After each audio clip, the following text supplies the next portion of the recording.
Hello, everyone, and inside today's episode of Locked On Canadiens, the Habs lose in overtime to the Winnipeg Jets despite Samuel Montembeault's stellar effort. And because it is Friday, that means it is time for the Friday Mailbag, where we're answering all of your listener questions. All that and more inside today's show. Locked On Canadiens, your daily podcast on the Montreal Canadiens, part of the Locked On Podcast Network, your team every day.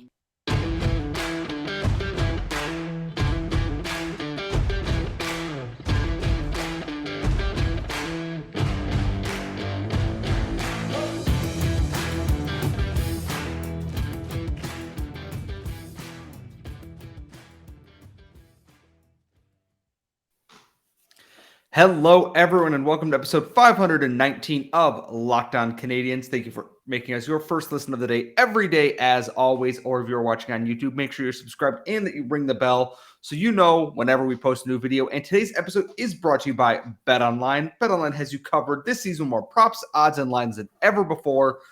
BetOnline, where the game starts. I am one of your hosts. I am Scott Mellon. I'm joined, as always, by the active stick, Laura Saba. And Laura, the Habs lost again, which is fine. They collected 5 of 8 points on their road trip through Central United States, Canada, whatever we want to call it, and return home to the Bell Center on Saturday. Honestly, not too bad for a road trip, especially early in the season where the Habs tend to struggle, especially against teams like the Blues and the Sabres, etc. So not too bad overall. I'm frustrated they lost in overtime in a game they had the opportunity to win, but it's better for the tank at least. So you see me nodding because I agree with everything that you're saying. The Canadiens had a much better than we thought showing overall in this road trip. I think they did a very good job of showing what they can do in the future, as well as showing how far they still have to go. Does that make sense? Like that the weaknesses were highlighted, but also the strengths, like we got a taste of it. Like it was tantalizing. Yeah, right? I look at this game and go, Nick Suzuki was great. That top line with Kirby Dach worked really well. We had the return of Joel Edmundson tonight, which was a really, long overdue thing. He hasn't played a ton in the past 2 years because of injuries. It was nice to see him back, but at the same time, the vibes were a little off tonight. The Canadiens played well. Samuel Montembeault especially played well. Absolutely out of his mind game there to get the Canadiens a point. I don't know what goaltender interference is. To this day, I don't understand what goaltender interference is. And this Neither game, does like anyone else. Yeah, clearly the NHL is just kind of making it up as they go at this point, which I think is even more frustrating. The managing editor Eyes on the Prize in our Slack channel went, it's fine if they overturn the goal and say it's a good goal. Okay, but why? Like, Right. very clearly, Blake Wheeler is sitting on Samuel Montembeault. Anyways, I don't want to do another ref rant this week. I've used up my one for the month of November, unless something truly egregious happens anytime soon. Tonight's the first time, though, that I've seen a lot of cracks from players who have usually been a lot more steady this year, especially Jonathan Kovacevic did not have, to my eye test, a great-looking game. And it's growing pains, which is kind of what we wanted in this season. You learn and you grow, and this was one of those learning experiences for the Canadiens. They got a point. They could have gotten 2, but you live and you learn and you go on to the next game here. Yeah, and that's the thing too, is that you're not always going to be consistently great, right? There are very few players in the NHL that don't have off games, and maybe a series of off games too. Like we talk about those slumps for a reason. So I think sometimes things just don't come together, and maybe coach adjustments or maybe uneven refereeing, we're going to call it. Maybe not specifically in this game. I was talking about more in the last game. Like there's other factors that come into play that sometimes don't allow players to play their best. So I think the way that I tend to look at it, particularly with support players like Kovacevic, I'm going to just say it. You had it right there. You had it right. Okay. With players like that, I think there's other factors that come into play, but what I'm looking for overall over the course of the season is consistently good play, both in the, driving play and also keeping the puck out of the net kind of metrics, just in general. Like, what are they contributing to this lineup? How are they supporting the main players, the main cast of this lineup? And are they doing it more often than not? Like a player like that, that's what you're looking for from them. You're not looking for them to turn into, the number one defenseman of the Montreal Canadiens. You're looking for consistent, steady play. That's another thing that you're looking for, even players like Jordan Harris. The supporting cast, you need to have a good supporting cast. You need to have a consistently good supporting cast. So I'm not going to be too worried. Like, it's one of those things where he's proven himself so far that he's okay. And if he has a bad game, those are the kinds of players where if they have a bad game, the whole team has a bad game. And I agree with that take there, is that it's like the supporting cast isn't make or break for this team, but at the same time, they still are important to this team. And part of that is now Martin St. Louis has more options to rotate people, and Chris Biden was a scratch tonight. Joel Edmundson, you're not going to want him to play heavy minutes every night coming back from injury. Mike Matheson should be nearing a return in the near future in the forward group right now. Joel Armia is back. You have Mike Hoffman. You have Rem Pitlick. You have Michael Pezzetta, Jonathan Drouin. You have Evgeny Dodonov, who is on IR. Won't be able to be back until next Tuesday. And going into next week, we will take an episode, talk a little bit about some of the trade rumors from Pierre LeBrun to see what develops over the weekend once the Canadiens are back home and on home ice, and kind of get that sorted out. But this is very good for what we want out of the Canadiens this year. Have good efforts, but lose in entertaining fashion. And that was entertaining. The frustrating part for me is that it's like, this is a game that when they're within reach, it's kind of like, it's frustrating because you're like, you want them to build on those wins. Wins are important to the development of this team. And they play Vegas on Saturday. Vegas is very, very good at scoring goals. Jack Eichel is absolutely on a heater. I'm very interested to see what version of the Canadiens comes out here and what the regression might look like for goaltending. Jake Allen's kind of come down a little bit.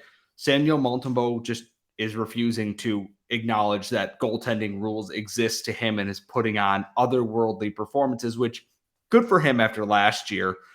His regression will help the Canadiens in terms of falling down the rankings for Connor Bedard, even though they are already fairly low in that.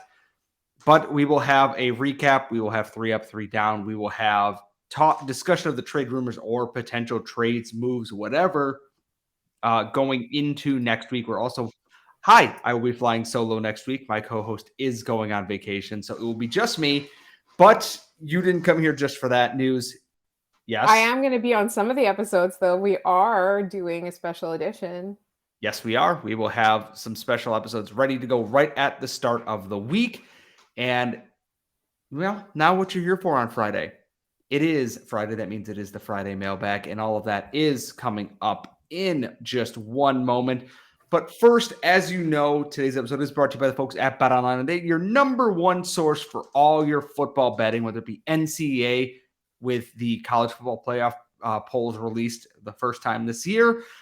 Basketball season's right around the corner. The NFL is in full swing, and obviously hockey is around as well. They have everything you need, team matchups, up-to-the-minute news on transactions, depth charts, everything for every sport out there. And there's also things like golf, MMA, boxing. BetOnline will have you covered with all of that, with live betting and more. So go to their website today to check it out, or use your mobile device if you need to. And remember, BetOnline, it's where the game starts.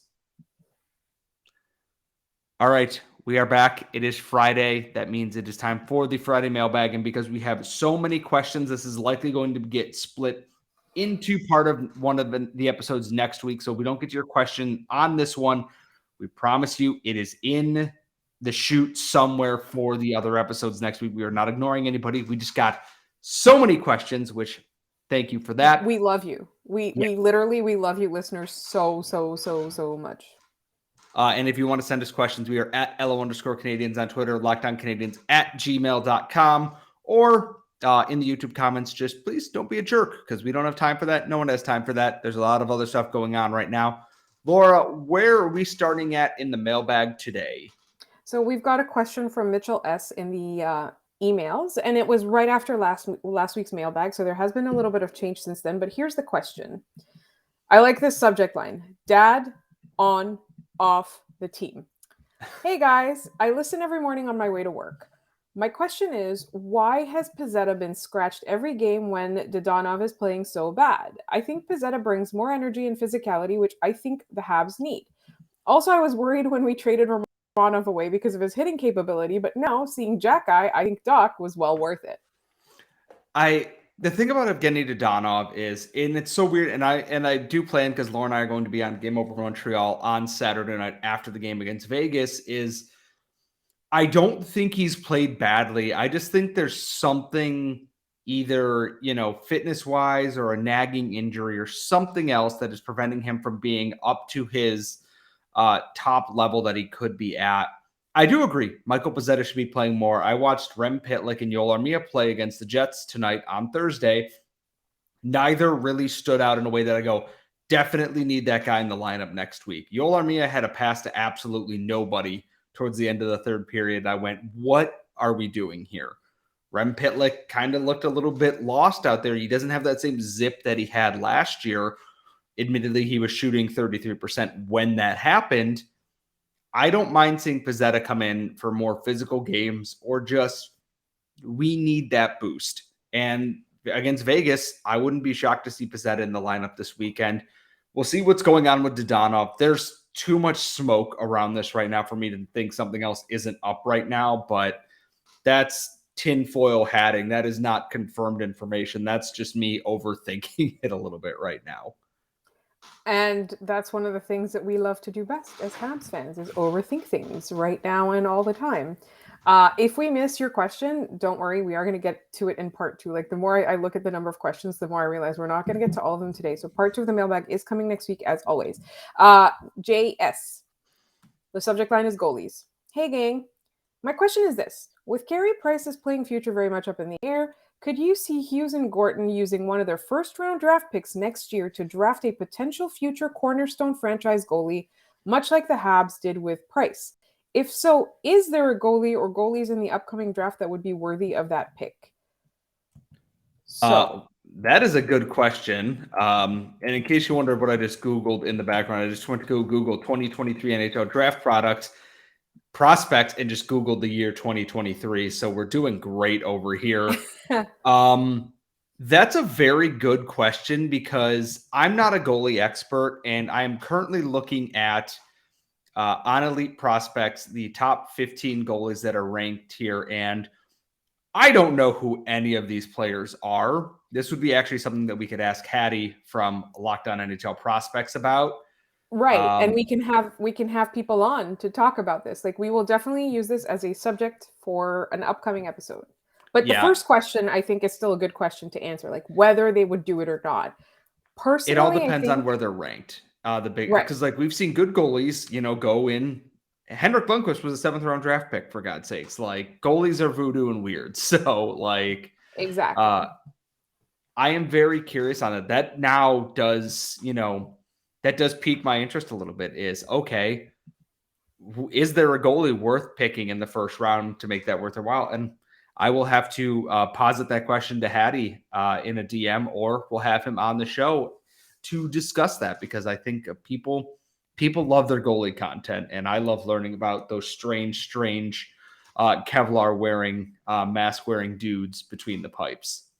Yeah, I think it depends on, number one, where they're ranked, and also like if any of their goalies in the pipeline between now and the next draft show kind of promise. Like you said, they're voodoo, like goalie curves are unpredictable. They often take longer. So I think the question is worth asking. I think with them, like within the front office, the question is really worth considering. Like, a discussion needs to be had, because we know that this right now for this team, the goaltending future is not set. It literally, we don't know. So I think it's a question worth asking, and I love that. So we will have goalie prospect talk on this show. But in the meantime, I have a trade proposal in the Twitter DMs.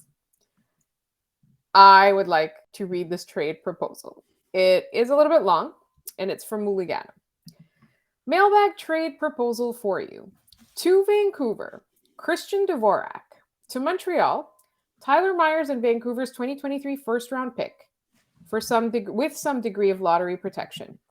My rationale: I can't think of a team in the league in bigger need of a defensively responsible, cost-controlled center than Vancouver. They should never be playing JT Miller at center, and Dvorak would free up their offensive weapons to focus on offense.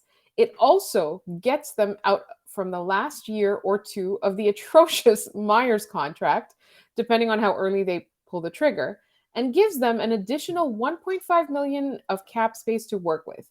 The Canadiens get their veteran RD, who is in no danger of actually helping them win games and climb up the draft board, clear up some logjam at forward, and add a first-round pick that has the potential to be quite high.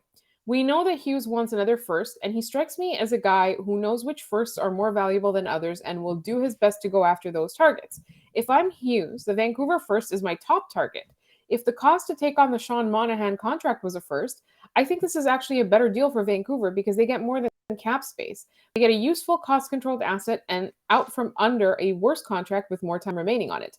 The benefit for Montreal is the potential for the pick to be more valuable than the Calgary pick.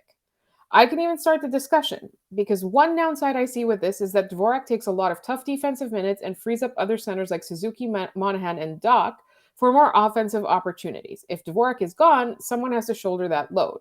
It's probably Monahan. Does that make sense? Does that hurt Monahan's value at the trade deadline? So now this is a little bit of a longer question. I think that I even said, I replied, I was like, I hate Tyler Myers.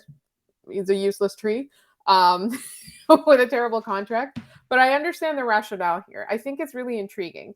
I would say, though, that Dvorak being gone would put Kirby Dach back at center.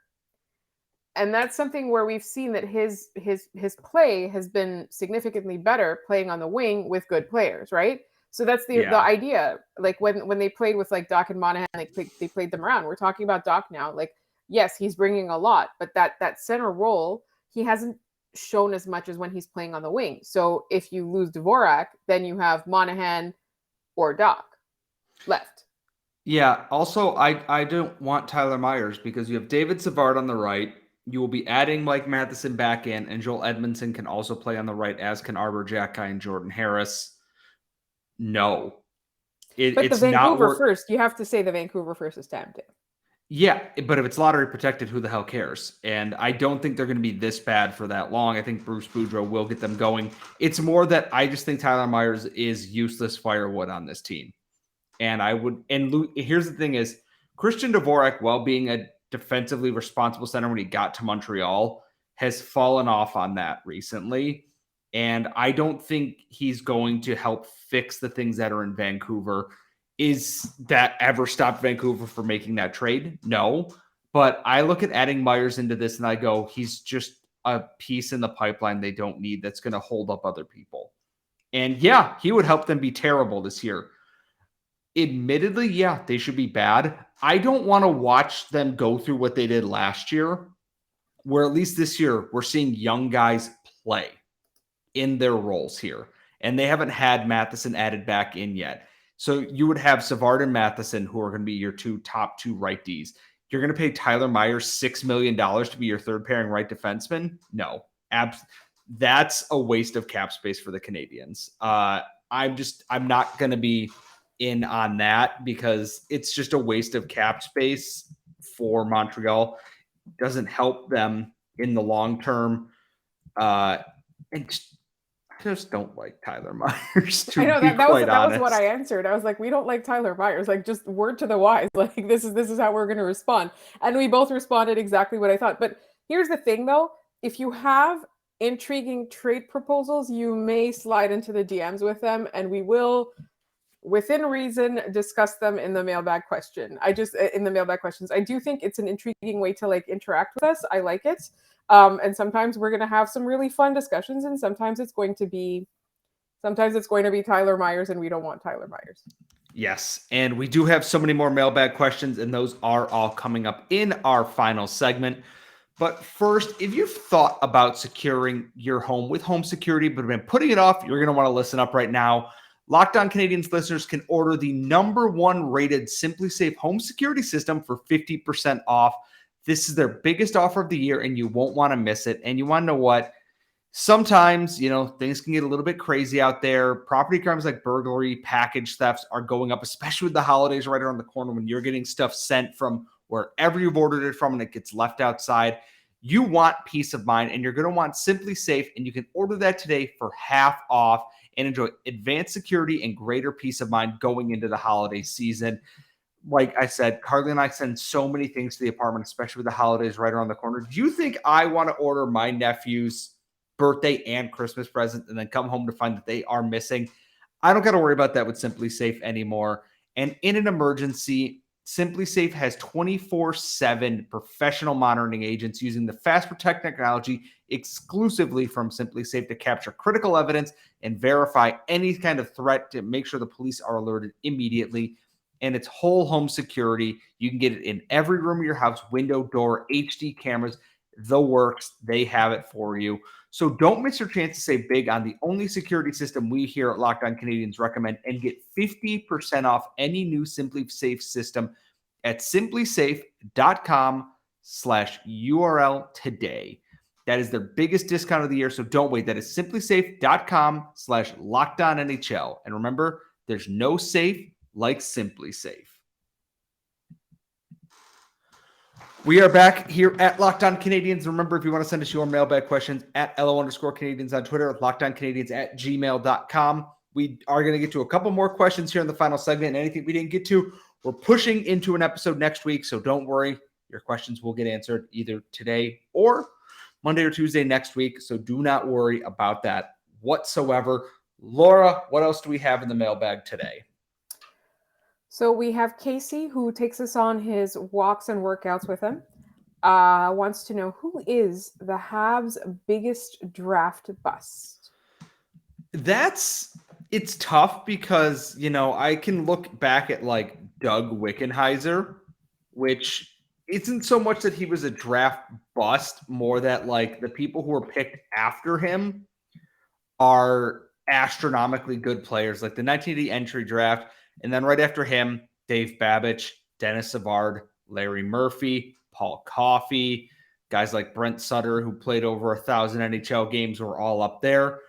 Some people are going to go, oh, Louis LeBlanc was a big draft bust and this and that. But I think the combination of who was picked shortly after that and it being Montreal having the first overall pick in 1980, it might be Doug Wickenheiser, because that's rough, like a real rough way to have a draft one. Behind that, you have Dennis Savard, who they ended up trading Chris Chelios for less than a decade later. Larry Murphy, who put up 1,200 points, or one of the greatest offensive defensemen ever, and Paul Coffey, who put up 1,500 points 5 picks later. It's a bitter pill to kind of swallow in retrospect.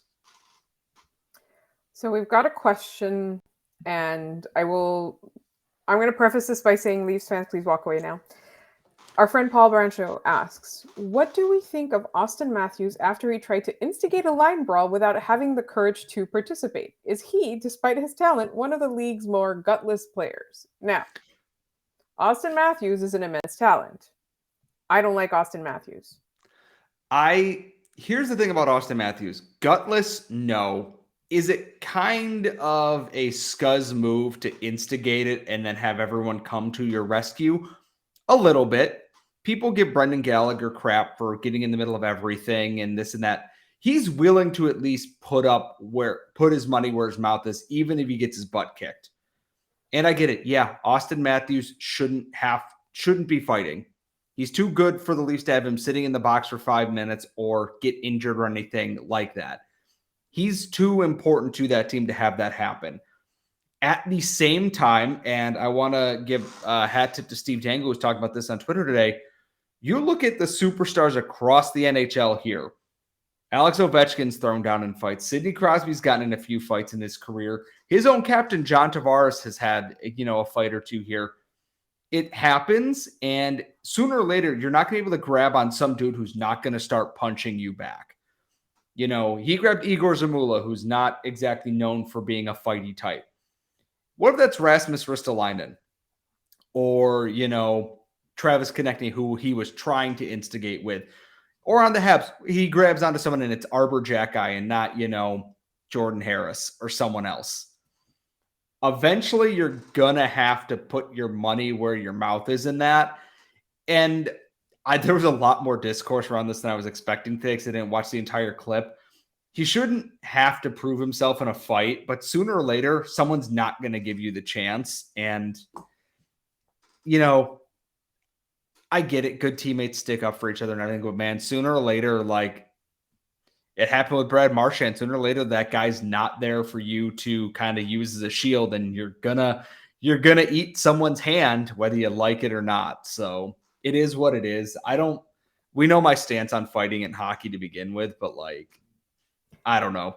3 days of discourse is going to be enough with this, I think, at this point. Yeah, that's my thing is that it's exactly like you said. I don't know if I would call it gutless, but it's scuzzy, it's scummy. And that's why I don't like him. I just feel like he's a thoroughly unlikable player, even though he's one of the best players in the world. If I had that kind of talent, I would maybe try to be more likable, but I don't have that kind of talent, so I don't have to try. I'm just going to be dislikable. That's what's going to happen from now on. Jeff the Red, our friend Jeff the Red, I love hearing from you.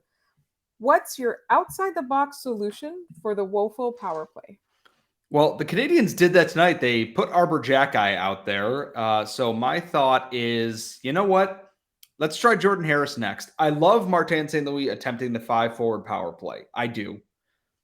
I'd like to see Jordan Harris getting a chance to run that, or Caden Gooley again. And I'm going to say this in the nicest way possible, freeing Caden Gooley from the shackle of David Savard, who is doing just fine for what he is in the NHL. But he's doing his best, bless him. Exactly. Bless his heart, he's trying his best. I'd like to see Gooley given a little bit more free reign because I watched him jumping up a little bit there. I would go back to a 4-forward, 1-defense power play, and I would try Jordan Harris and Caden Gooley out there. If not, also Arbor Jack guy some more.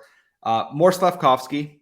Always more Slavkovsky at this point. I don't really have any complaints because I thought the power play didn't look awful, but the bar is admittedly embedded in the crust of the earth. So it's not much to impress me with the way the power play works. So Jeff said outside the box. So my question is, why not have a 5 defenseman power play? Because currently 3 of them are not very fast skaters, which is not the sign you want. And knowing their luck, one of them is going to shoot the puck and hit one of them in the face, and we're going to be down to defenseman again. So there's also that I would like to not go through. Okay, so we are going to move most of the mailbag questions. There's tons on YouTube, email. If we didn't get to you, we will. I just want to do our nemesis question. I want to close the show with our nemesis question. And also, obviously, as we talked programming note, I will be away next week, but I will be here for 2 of the episodes because we're going to record before I fly out. One of them will be this extra mailbag. Will, our nemesis, asks us, if you were going to name your auto repair store after a Greek mythological figure, what would your name be? Dionysus, just because, our prices are so out of control, they must be drunk. I like it. You created marketing for your own fictional auto repair shop. Good. I went to college for that and spent $20,000 getting in debt for it. So I better use it for something on this show at least. Yeah, I got nothing. I like yours. So I was trying to think of Greek myth people, gods and whatever, and I could only think of the Roman gods. So maybe I'll defer this question to our next mailbag. How about that? They're all the same. They're just... I know, they just have different names, right? Yeah. So anyways, I was making sure that I also had the right version. Not Dionysus is the Greek version, not the Roman version, which is good. Either way, if you want to send us your questions for next week ahead of time, at @LO_Canadiens on Twitter, LockedOnCanadiens@gmail.com. You can tweet me at Scott Matla next week. Please don't yell at the Twitter account when I am running it next week. Laura's on vacation and does not need her phone nuked by things that I have done. So, as always, thank you for subscribing. If you listen to this wherever you get your podcast, and if you are watching us on YouTube, please make sure you're subscribed, like the video, ring the bell so you get notified whenever we post or go live. Tune in Saturday. Laura and I are on Game Over Montreal, and Friday night I will be on the Sick podcast with Tony Marinaro. We are very, very busy because God forbid either of us ever sleep for more than 8 hours in a night, not 12 hours. That'd be too long. 8 hours in a night. Everyone, we will see you all next time.